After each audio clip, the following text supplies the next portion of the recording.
તાલુકા પંચાયતની ભારત તાલુકા પંચાયતના પ્રમુખ રાજન તડવી દ્વારા કોન્ટ્રાક્ટર અંજેશ પટેલ ઉપર હુમલો કરતા ચકચાર મચી જવા પામી હતી।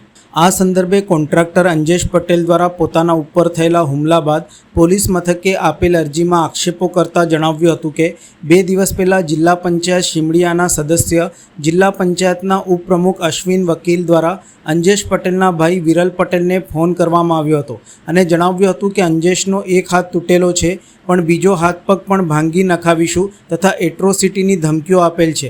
ફોન ઉપર જિલ્લા પંચાયતના ઉપપ્રમુખ અશ્વિન વકીલ દ્વારા ધમકી આપવામાં આવી હતી, જે બાદ આજે છૂટા હાથની મારામારીમાં તાલુકા પંચાયતના પ્રમુખ રાજન તડવીને હાથો બનાવવામાં આવ્યો હતો।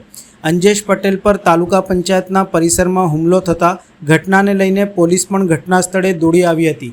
અંજેશ પટેલે પોલીસનો સહારો લઈને ડભોઈ પોલીસ સ્ટેશન પહોંચ્યા હતા અને જિલ્લા પંચાયત સદસ્ય ઉપપ્રમુખ અશ્વિન વકીલ તેમજ તેમના મળતિયાઓ વિરુદ્ધ ડભોઈ પોલીસ મથકે ફરિયાદ આપી હતી અને તેમને ન્યાય મળે તેવી માંગ કરી હતી।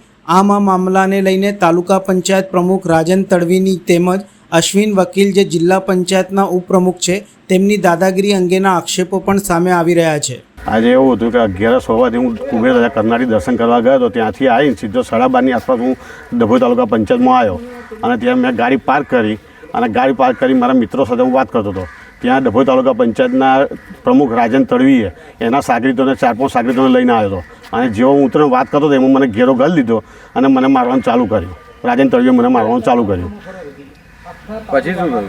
એટલે શું થયું? એટલે આખી ઘટના એવી હતી કે 19 તારીખે સાંજે મારા ભાઈ વિરલ પર જિલ્લા પંચાયતના ઉપપ્રમુખ અશ્વિન વકીલનો ફોન આવ્યો હતો કે તારા ભાઈને કહી દીજે કે એક તારો એનો હાથ તૂટલો છે તો હું એના હાથ પગ હું તોડાઈ નાખાઈશ અને એના અનુસંધાનમાં 2 દિવસમાં હુમલો મારી પર થયો હોય છે। શું માગ છે તમારી? એટલે મારી માગ હું પોલીસમાં ફરિયાદ કરી છે અને મને ન્યાય મળવો જોઈએ।